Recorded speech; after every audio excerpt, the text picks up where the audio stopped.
நீயும் நினைத்து பார்த்திருக்கிறாயா?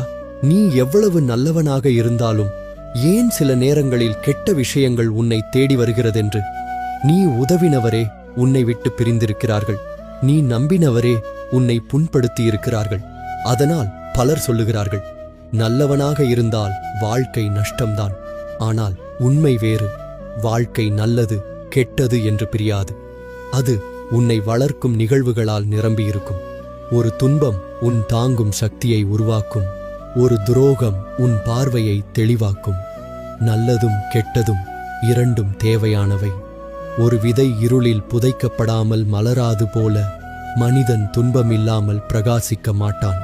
நீ எதிர்கொள்கிறதை குறையாக பார்க்காதே, அதை உன் உருவாக்கமாக பார்க்க கற்றுக்கொள்.